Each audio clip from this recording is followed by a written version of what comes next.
Hello there, welcome to Planet America. I'm John Barron. And I'm Licciardello, and thank you to Julia Baird for filling in for me last week. I hope you didn't catch some terrible disease from my chair. There's a thought. And it's a really good week to be back as well, Chaz. Trump is under fire for campaigning on sacred ground. And our special guest is Greens presidential candidate, Dr Jill Stein. But first... Former President Donald Trump has been forced to defend filming political material at Arlington National Cemetery last week. Arlington is the burial site of more than 400,000 American servicemen and women and their dependents. A Trump campaign worker allegedly assaulted a cemetery worker who tried to stop them taking unauthorized pictures. The Army says a cemetery employee was abruptly pushed aside by a Trump campaign official so they could record videos at a restricted site. The Army says they consider the matter closed, but the controversy isn't over yet. Far from it, although Trump maintains he did nothing wrong. I go there, they ask me to have a picture, and they say I was campaigning. I don't need... The one thing I get is plenty of publicity. I don't need that. I don't need the publicity. Certainly not this sort. The Army confirmed that a woman working there had confronted Trump's team about filming and taking photos there, which is against federal law, after being, quote, abrupt and pushed aside. Trump was at the Arlington National Cemetery at the invitation of family members of some of the 13 US personnel killed in 2021 by a suicide bomb attack on the Abbey Gate at Kabul airport during the final chaotic withdrawal of US forces from Afghanistan. Trump was filmed laying wreaths at Arlington's Tomb of the Unknown Soldier, and there was nothing wrong with that. But it was when Trump went to the cemetery's Section 60, where veterans who died in recent combat are buried, that the altercation with the Arlington staff member allegedly occurred. Federal law prohibits election-related activity in the cemetery.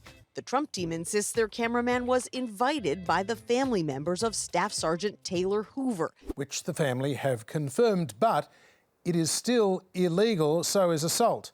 Although the Army cemetery worker has decided not to press charges, despite the Trump campaign alleging that she was suffering from a mental health episode and was a despicable individual. And to make matters even worse, those thumbs-up photos also showed the neighbouring grave of another veteran, Andrew Marcassano, who ended his own life after serving 6 tours of Afghanistan and whose family is said to have sought privacy since his death. Now, just to be clear, there is nothing necessarily wrong with taking photos in Section 60, and Trump's spokesperson did release correspondence with Arlington proving that Trump had explicit permission to bring an official photographer and videographer to the service. The issue is primarily how that footage was then going to be used. The relevant law says that memorial services at the cemetery will not include partisan political activities, and posing for tacky photos, that's not inherently partisan or political. Take that thumbs up photo from before. See that guy on the right there? He is the governor of Utah, Spencer Cox. He thought posing for this photo was fine, but then his team sent the photo out with a campaign flyer, and that is when it became political. So he said this was never meant to be used by the campaign. It shouldn't have been sent, and he would be sending out an apology. So no problems there. But Trump chose a different usage for his footage, didn't he? Yes, he certainly did. The campaign soon produced a very, very political-looking video for TikTok. We lost 13 great people. What a horrible day it was.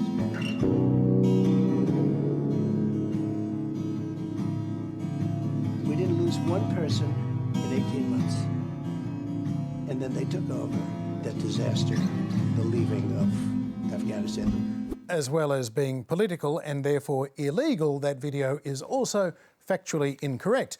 Associated Press reporting that during the last full 18 months before Trump left office in January 2021, from July 2019 to December 2020, there were 12 American combat deaths reported in Afghanistan. Yeah, and also 23 reported deaths from all operations in that 18 months. Right, so simply not true. When confronted with the TikTok video, Trump initially denied any knowledge of it, suggesting it could have been the families who put it up. Should your campaign have put out those videos and photos? Well, we have a lot of people. You know, we have people, TikTok people. You know, we're leading the internet. But on that hallowed ground, should they have put out the images of those? I don't know what the rules and regulations are. I don't know who did it.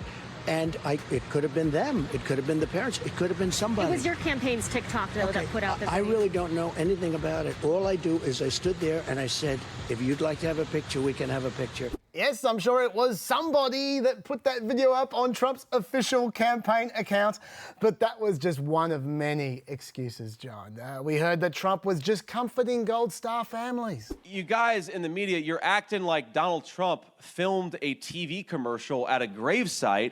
He was there providing emotional support to a lot of brave Americans who lost loved ones they never should have lost, and there happened to be a camera there. No, the cameras didn't just happen to be there. You guys brought the cameras there, and then you did use that footage for a commercial. A commercial which, by the way, they still haven't taken down a week later. Note. That's what the problem is, the commercial. Another excuse was that Biden did it too. This was from Memorial Day 2020.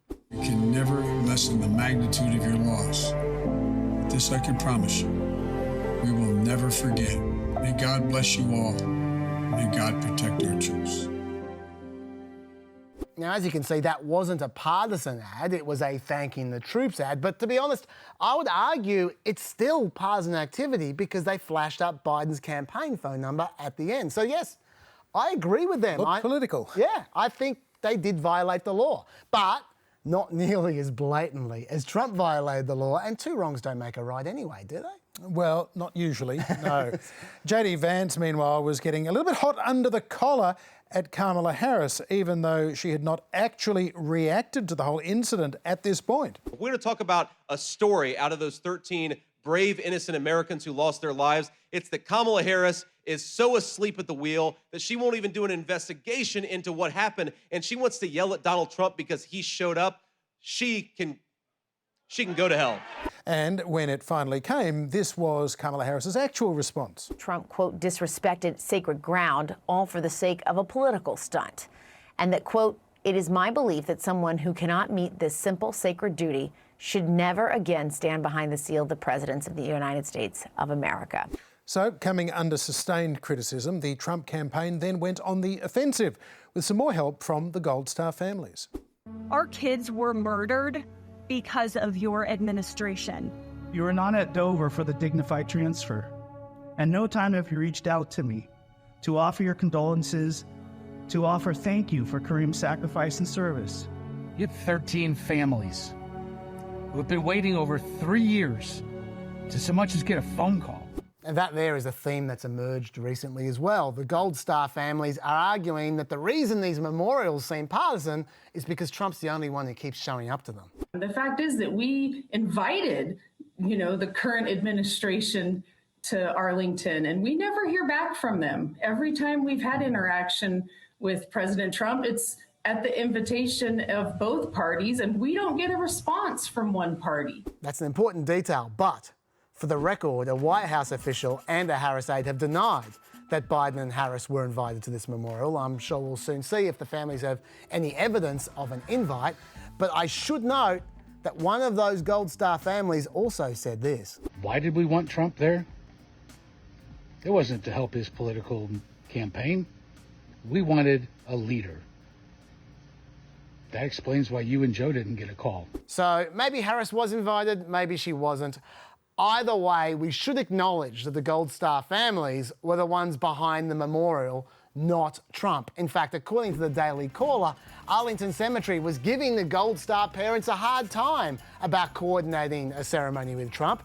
Obviously, Arlington could see what was coming, so the parents contacted House Foreign Affairs Committee Chairman Mike McCall, and he got Speaker Mike Johnson involved to lean on Arlington for them. They didn't use Trump. The parents did it themselves. They wanted to make a political point about this because they're angry about their kids' deaths. So I don't blame Trump for the standoff.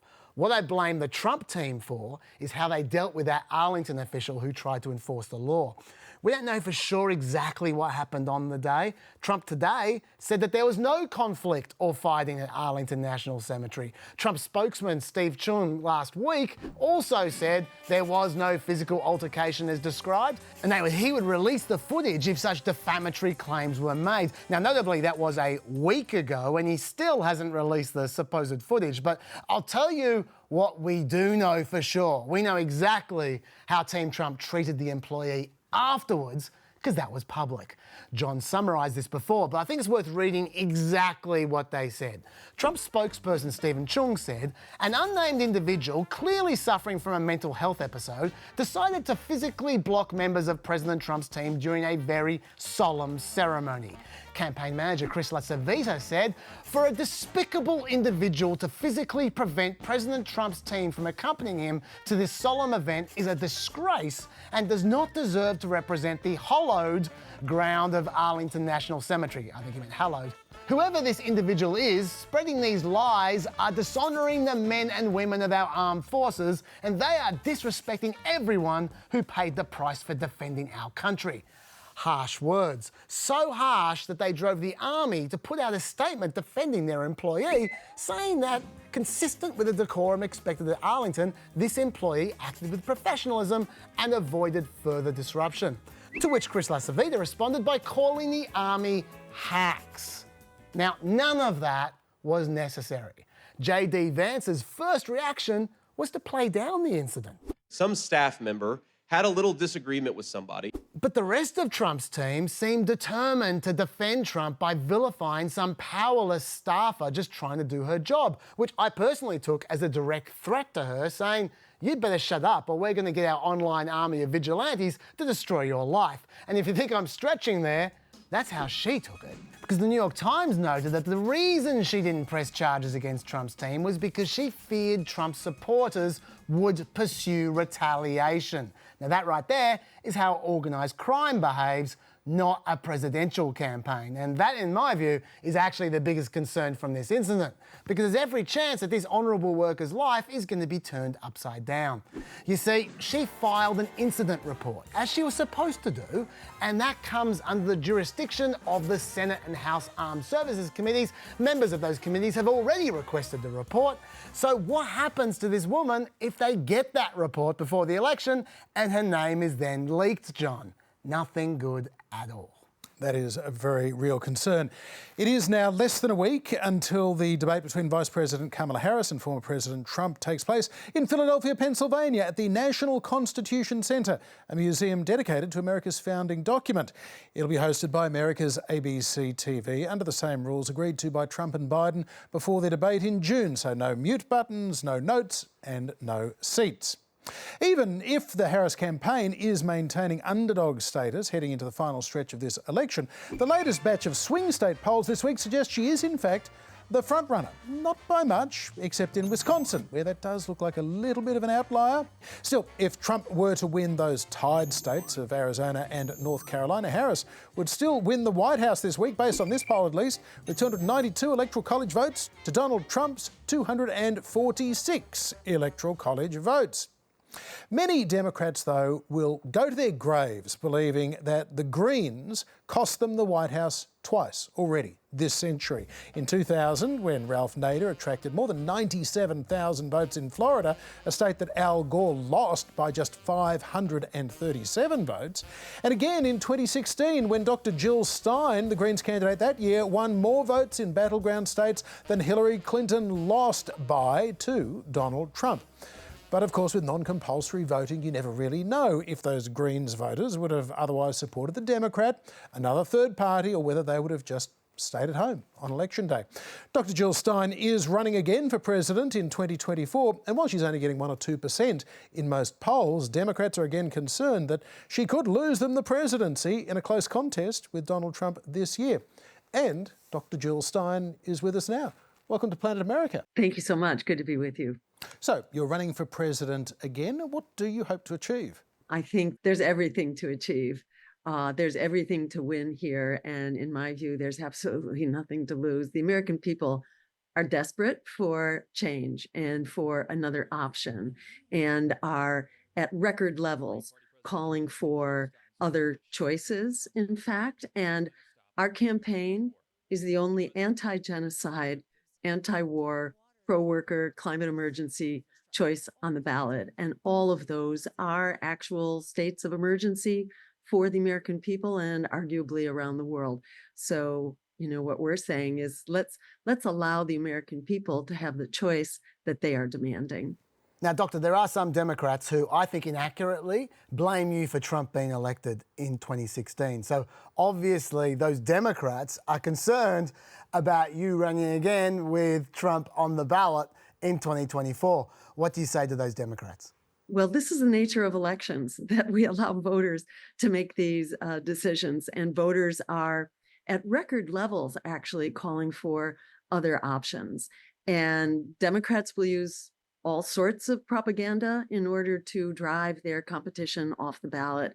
But that's actually the nature of democracy, is for there to be competition and for the American people to be informed and empowered to make these choices, which they are demanding that they have.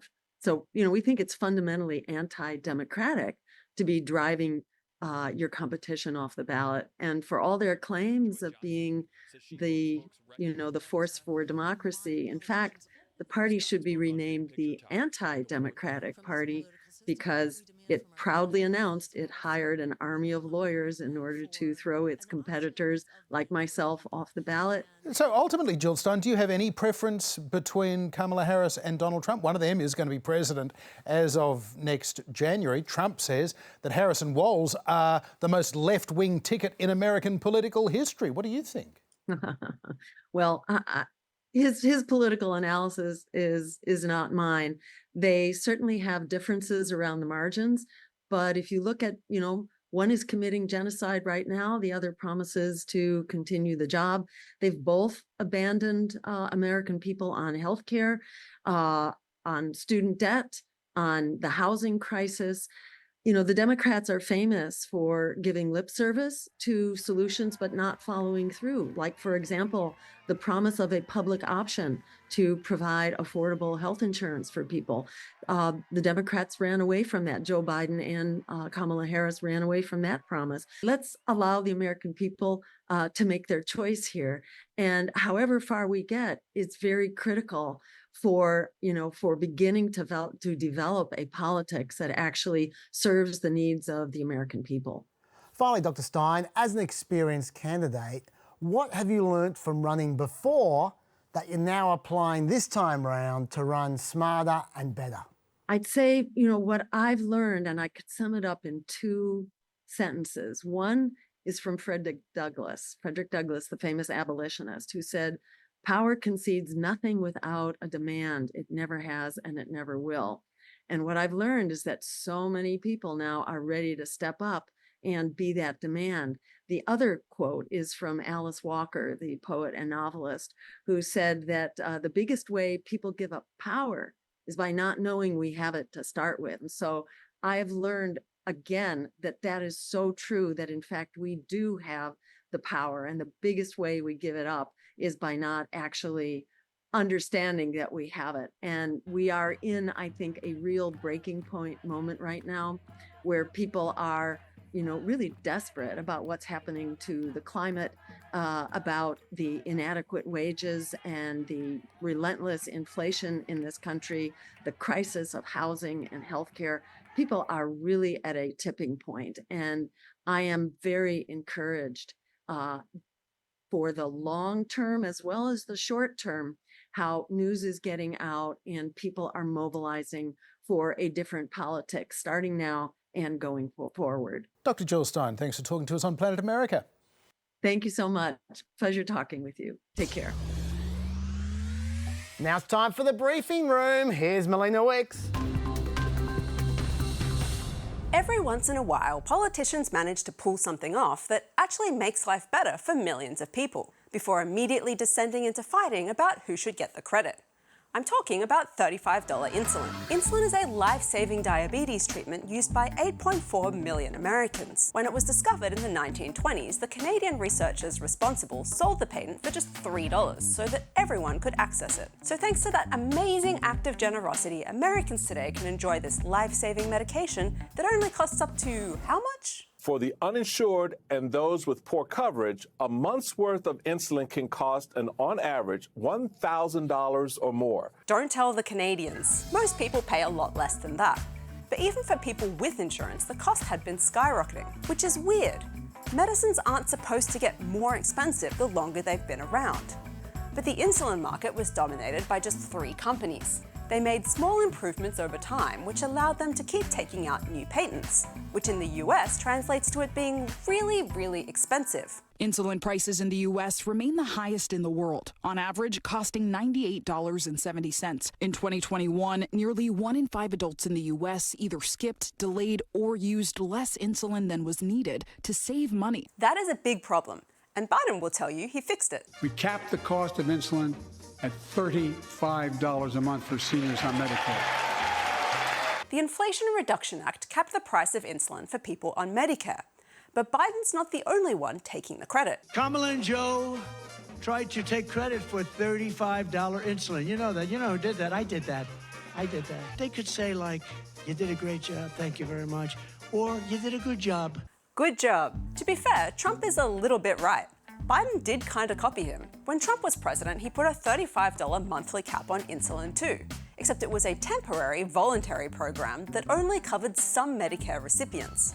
And that's not nothing. Government's improving policy over time is a good thing, but Trump is insisting Biden's insulin plan is weaker than his. Asked how a policy that does the same thing for more people could possibly be weaker, the Trump campaign did not reply further. Good job. Last year, the big pharmaceutical companies also capped the cost of insulin at $35 for insured patients, and they'd like a little credit as well. We challenge everyone to participate in solving the problem. Here in America, we should be able to solve this problem ourselves, and Lily's taking these actions today to lead again on this issue. Yes, we challenge everyone to participate in solving the problem that we caused. Capping insulin prices is a very popular policy supported by 88% of Democrats and 89% of Republicans. So it's no surprise now that $35 insulin is a reality, everyone wants the credit. Biden and Harris want credit, Trump wants credit, and Big Pharma wants credit. Problem is, only a third of voters even know it's happened. So I guess the person who is actually getting the credit for this potentially life-saving policy is no one.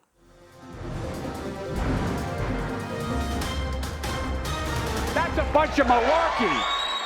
It really has been stacks on Tim Walz for the last month or so. We've spoken to you before about how Walz describes his military career, but he's also been criticised for touting that he received an award from the Nebraska Chamber of Commerce. But he never received such an award. Instead, he won an award from the Nebraska Junior Chamber of Commerce, so he changed his website immediately. Got him! Then he was criticised for tweeting about his dog Scout when his supposed dog was 2 completely different dogs. Except the second pic was at a dog park where there were other dogs. Got him! And I don't even know what this is from Tucker Carlson. Well, I lived in a boys' dorm in a New England boarding school in the 1980s with a lot of guys like Tim Walz, okay? So I saw that guy and I'm like, oh, wow, I know exactly, you're a creeper, as we used to call him, for sure. And, you know, I guess I probably shouldn't, I definitely shouldn't suggest what I'm suggesting without evidence. I don't have evidence beyond what I've seen, so I just want to say that. Got him for something. I reckon that clip might say more about Tucker Carlson than Tim Walz, to be honest. But my favourite criticism was that he might be a Chinese spy. You see, Walz has been to China more than 30 times over the years. Now, you might think that's because Walz and his wife set up a company to coordinate summer trips to China for American high school students, but Republican James Comer has a better theory. If an American goes to China 30 times in the 90s, they have surveillance footage of him. They have surveillance footage probably of his honeymoon night. What kind of compromise is that? They were worried about Trump and a P-tape situation. That was all made up. This is serious business. It's very serious. China thinks long term. It's very possible that China would be grooming an up-and-coming rising star in the political process to try to have a foothold in our government. Yes, that makes perfect sense. China thinks so long-term. They would have seen this 24-year-old teacher who was a complete nobody until 2 months ago, and they would have seen a future vice president. Consider Walz groomed! Got him!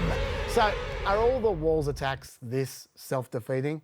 To be fair, no, they're not. Walz has been open about his family's fertility issues, for example. Thank God for IVF. My wife and I have 2 beautiful children. But it turns out Walz didn't actually use IVF. He used a cheaper procedure called IUI, or intrauterine insemination, which basically assists insemination. It helps the sperm get inside the uterus. And then the fertilization is natural, whereas IVF actually creates fully formed fertilized embryos, then implants one of them into the uterus. So who cares about all this detail? Walz's spokesperson says Walz talks how normal people talk. He was just using commonly understood shorthand for fertility treatments. Look, that's fair enough. Except IVF is currently controversial because current practice often involves the freezing and willful destruction of fertilized embryos, and social conservatives see that as not too different to abortion. But they've got no problem at all with IUI, which is what Walz did. So when Walz says this about J.D. Vance... First of all, it was up to him. I wouldn't have a family because of IVF and the things that we need to do reproductive. My kids were born through that that way. That is 100% misleading and untrue. So now, no, I'm feeling a lot less sarcastic now. You can get rid of that. Finally, back in 1996, Walz got pulled over for doing 96 in a 55-mile-per-hour zone, and he failed the sobriety test. He admitted to all this in court. Yet when running for Congress in 2006, Walz's team suggested that he wasn't drunk when he got pulled over. He just misunderstood the officer because he was deaf from his military service. He couldn't understand what the officer was saying to him, you see. And also, deaf people can have balance issues. They lied throughout the campaign. No, don't get rid of it. Look, to be fair, when Walz ran for governor 12 years later, he did admit the truth. He said then that his DUI was a gut check moment, an impetus to change his risk-taking ways, and he stopped drinking alcohol. So look, he did come clean eventually, but might be a good guy to keep an eye on, John, because yeah, they're taking some wild swings at him, but the malarkey comes from both sides of the fence on this one. Yep, as malarkey often does. I've got some for you as well. Former President Trump has a new line of attack against Kamala Harris. Kamala said she worked at McDonald's. She never did. Lie. Vice President Harris has talked a bit in recent years about working her way through college in the 1980s. I had a summer job at McDonald's. And she told pretty much the same story in solidarity with striking McDonald's workers. I worked at McDonald's. I was a student when I was working at McDonald's. And it's certainly become part of her biography. Bill Clinton even talked about it at the DNC. When she was young, she worked at McDonald's. And she greeted every person with that 1,000-watt smile and said, "How can I help you?" It's an endearing story, but guess who's not convinced? Kamala didn't even start talking about cooking fries until she decided to run for president. There was no mention of McDonald's in both of her memoirs, and so far, all reporters looking into it have found no evidence. This does all seem very trivial, but the subtext of these allegations that she is lying is pretty clear, and lots of dudes on the internet certainly are quite sure of the whole thing. She never worked at McDonald's. She lied, just like Tim Walz lied about his service. I want somebody to ask Kamala Harris, did she actually work at McDonald's, right? And when, right? When were you flipping burgers, okay, at McDonald's? When were you, working the fries? Truth is, Kamala Harris is McLying. She never worked at McDonald's. Why lie about something that simple to get votes? Why, indeed. It would be an odd thing to claim was true if it was not true, and dangerous because it's exactly the kind of thing that reporters and dudes on the internet will look into.